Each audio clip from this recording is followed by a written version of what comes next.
Halo Pak Hari, selamat datang di video edukasi penyusunan pohon kinerja akuntabilitas kinerja instansi pemerintah bersama Biro Organisasi Provinsi Kalimantan Tengah. Semoga dengan video ini dapat lebih memahami pohon kinerja. Mari kita mulai. Untuk memastikan setiap langkah pembangunan berjalan tepat sasaran, pemerintah memerlukan arah yang jelas. ASN yang profesional bukan hanya bekerja tetapi juga memastikan pekerjaannya memberikan dampak. E-Sakip adalah sebuah sistem yang mewajibkan setiap instansi pemerintahan untuk mempertanggungjawabkan kinerja mereka. E-Sakip bukan hanya sekedar administrasi yang rutin, tapi sebagai salah satu alat yang penting. Tujuannya memastikan kinerja instansi fokus sepenuhnya pada hasil serta memberikan dampak nyata bagi masyarakat dan memastikan anggaran negara digunakan secara efektif dan efisien. Visi pemerintah Provinsi Kalimantan Tengah adalah Kalteng berakhlak penuh keberkahan dengan salah satu misinya memantapkan tata kelola pemerintahan yang bersih, efektif, dan berkualitas.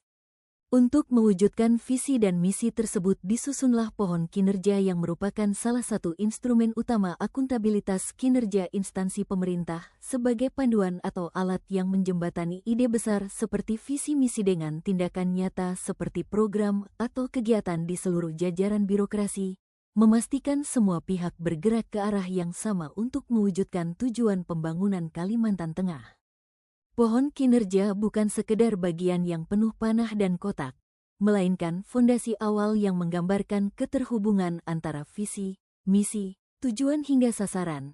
Melalui pohon kinerja arah pembangunan dapat dijabarkan secara sistematis, mudah dipahami dan terukur bagi setiap unit kerja. Pohon kinerja adalah salah satu instrumen utama dalam akuntabilitas kinerja instansi pemerintah. Pohon ini sebagai peta jalan yang menjabarkan secara logis dan visual bagaimana sebuah instansi akan mencapai visi misi mereka. Bayangkan seperti kita membangun rumah tetapi tidak mempunyai denah. Pohon kinerja juga demikian, tanpa itu target kinerja akan menyebar ke berbagai arah. Secara sederhana, pohon kinerja memetakan hubungan sebab akibat dari tingkat tertinggi hingga ke tingkat operasional. Bagian akar di dalam pohon kinerja adalah visi dan misi organisasi atau instansi. Ini adalah landasan strategis yang menjadi sumber kekuatan dan arah bagi semua aktivitas. Tanpa akar yang kuat, pohon tidak akan bisa tumbuh. Kemudian batang merupakan sasaran strategis yang merupakan turunan langsung dari visi dan misi. Sasaran ini adalah tujuan besar yang harus dicapai untuk merealisasikan visi. Cabang adalah sasaran kinerja, program atau inisiatif strategis yang lebih spesifik dan terperinci untuk mencapai sasaran strategis. Ranting adalah kegiatan dan indikator kinerja. Pada ranting inilah kita mulai mengukur kinerja dengan indikator yang spesifik dan terukur. Bagian buah dan daun adalah hasil akhir atau dampak yang dirasakan oleh publik. Daun diibaratkan sebagai output dari sebuah kegiatan sementara buah sebagai outcome yang menjadi tujuan utama dalam memberikan dampak positif untuk masyarakat. Dengan metafora ini, kita bisa melihat bahwa setiap bagian pohon memiliki peran penting. Jika ada daun yang layu atau kinerja yang buruk, kita dapat mencarinya kembali ke ranting, cabang atau bahkan akarnya untuk menemukan akar masalahnya. Aturan utama yang digunakan dalam pembuatan pohon kinerja akuntabilitas kinerja instansi pemerintah adalah Peraturan Menteri Pendayagunaan Aparatur Negara dan Reformasi Birokrasi, yang sering kita singkat dengan Permenpan RB nomor 89 tahun 2021 mengenai perjenjangan kinerja instansi pemerintah.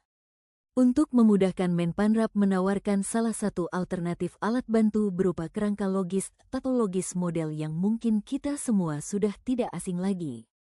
Model logis adalah cara berpikir yang mendasari, sedangkan pohon kinerja adalah cara menvisualisasikan pemikiran itu. Keduanya bekerja sama untuk memastikan tujuan tercapai dengan cara terstruktur dan bisa dipertanggungjawabkan. Bila diperjelas lebih sederhana pohon kinerja dan model logis itu seperti kompas dan peta. Model logis adalah kompas, membantu berpikir secara terarah dan pohon kinerja adalah peta jalan. Setelah memahami model logis, Langkah selanjutnya adalah memastikan bahwa memenuhi prinsip SMART plus C yang dapat digunakan sebagai standar dalam menyusun indikator kinerja. Metode ini memastikan bahwa setiap program serta kegiatan memiliki tujuan yang terukur dan dapat dipertanggungjawabkan. Yang pertama harus jelas, tidak menimbulkan makna ganda. Ini membantu agar semua pihak memiliki pemahaman yang sama tentang apa yang akan diukur. Kemudian indikator harus dapat diukur, baik secara kuantitatif maupun kualitatif sehingga ada data yang dapat diverifikasi. Target yang ditetapkan harus realistis dan dapat dicapai dengan sumber daya yang tersedia. Target yang terlalu ambisius hanya akan menyebabkan kegagalan. Indikator relevan dengan tujuan yang lebih tinggi yaitu visi misi instansi. Indikator harus memiliki batas waktu yang jelas untuk pencapaiannya, kemudian terdapat elemen tambahan yaitu C berarti continuously improve. Artinya, indikator kinerja yang kita buat tidak boleh hanya mudah dicapai, tapi juga menantang dan mendorong perbaikan berkelanjutan. Target yang ditetapkan harus lebih baik dari tahun sebelumnya, sehingga terus berkembang, inovatif, dan menghasilkan dampak nyata bagi masyarakat. Prinsip penyusunan pohon kinerja. Logis disusun untuk mengawal ketepatan logika. Kondisi yang dapat dipertanggungjawabkan. Contohnya kemiskinan. Apa faktor penyebab agar angka kemiskinan menurun? Misalnya faktor kesehatan, faktor pendidikan, dan sebagainya. Kemudian empiris yaitu menguji faktor-faktor tersebut. Seperti dari mana menyampaikan data, apakah ada dasarnya, apakah sebatas asumsi, jika tidak terpenuhi maka pohon kinerja ada yang kurang. Antisipatif berarti mengidentifikasi pohon kinerja. Yang dimaksudkan bahwa identifikasi masalah bukan hanya yang sudah terjadi tetapi sesuatu yang kemungkinan terjadi 5 tahun yang akan datang, contohnya adanya tuntutan global, digitalisasi sehingga masalah-masalah kemiskinan apa yang menjadi tantangan untuk 5 tahun ke depan. Dinamis karena tidak mungkin identifikasi sekali langsung selesai, pasti ada yang perlu direview. Review bukan berarti mengubah pohon kinerja setiap tahun, tetapi kalau diperlukan dapat diubah. Mengidentifikasi pohon kinerja secara lengkap, tidak hanya mengidentifikasi apa saja yang sudah dilakukan kemarin, apa saja kira-kira program kegiatan kita, tapi juga mencakup ada tidaknya pihak lain yang perlu terlibat untuk mewujudkan ultimate outcome dan dapat dilihat cross-cutting. Jika cross-cutting tidak terlihat dalam pohon kinerja, maka salah satu indikasi pohon kinerja belum sepenuhnya berkualitas. Jika 1-5 terpenuhi, maka out of the box pasti muncul. Identifikasi hal-hal yang perlu dilakukan untuk mendapatkan yang terbaik. Yang terakhir, materialisme, melihat mana yang paling penting, yang paling strategis untuk diselesaikan, memiliki bobot tinggi. Sehingga ketika mengidentifikasi pohon kinerja jangan hubungkan dengan kondisi sebelumnya, pohon kinerja dibuat selogis mungkin. Prinsip-prinsip teknis pada saat penyusunan.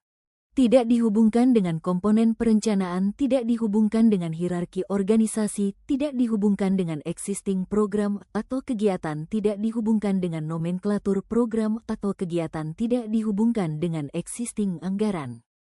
Perlu diketahui bahwa pohon kinerja dan cascading adalah dua hal yang berbeda. Pohon kinerja alat bantu untuk mengidentifikasi secara logis faktor apa yang menyebabkan sebuah ultimate outcome terwujud, yang tidak terpengaruhi oleh apapun seperti prinsip-prinsip dan hierarki apapun, programnya apa, kegiatannya apa. Pada intinya, pohon kinerja melepaskan diri dari semua struktur tersebut. Mengapa dilepaskan? Dikarenakan untuk menjaga prinsip yang ditetapkan tercapai. Bila kita langsung masukkan ke dalam struktur yang ada, maka sulit untuk mencari kelogisannya. Setelah terbentuk pohon kinerja ini, baru kita tuangkan atau kita rumahkan ke dalam struktur atau hierarki yang kita miliki, yaitu ke dalam cascading. Jadi kita langsung mengetahui jadi tujuan, ini jadi sasaran, eselon 1, eselon 2, dan seterusnya. Ini akan jadi kondisi yang diharapkan dari program yang harus diwujudkan. Ada 5 tahapan dalam penyusunan pohon kinerja. Yang 4 tahapan pertama mengenai proses penyusunan pohon kinerja dan tahap yang kelima penerjemahan pohon kinerja yaitu cascading. Yang pertama, ketika ingin mengidentifikasi pohon kinerja, kita lihat apa yang menjadi outcome-nya, apa isu permasalahannya, strategi, mandat, tugas, fungsi, dan apa ekspektasi dari masyarakat. Ini akan diletakkan di kotak paling atas dalam pohon kinerja. Tahapan yang kedua, mengidentifikasi intermediate outcome sampai dengan output dengan menggunakan Critical Success Factor atau CSF. Cara mencarinya dengan 5 metode CSF. Apa yang menjadi faktor, penyebab, masalah apa yang menghambat kinerja ini tercapai. Contohnya mengenai kemacetan. Apa masalahnya hingga terjadi kemacetan? Ternyata kapasitas jalan yang tidak memadai, pelanggaan pemudi, jalan susah. Dengan kondisi seperti ini yang diperlukan untuk menemukan CSF. Setelah mengetahui masalah yang ada baru diterjemahkan ke dalam kondisi apa yang diperlukan agar CSF dapat terwujud. Dalam mengatasi kemacetan, maka kondisi yang diperlukan pemahaman masyarakat tentang rambu lalu lintas, panjang lajur kendaraan bertambah. Kemudian tahap terakhir dalam penyusunan pohon kinerja adalah merumuskan indikator kinerja yang merupakan langkah penting dalam memastikan arah pelaksanaan program dan kegiatan sesuai dengan tujuan yang telah ditetapkan. Sekian penjelasan mengenai penyusunan pohon kinerja. Kami menyadari masih ada kekurangan, namun semoga dapat memberikan manfaat. Terima kasih.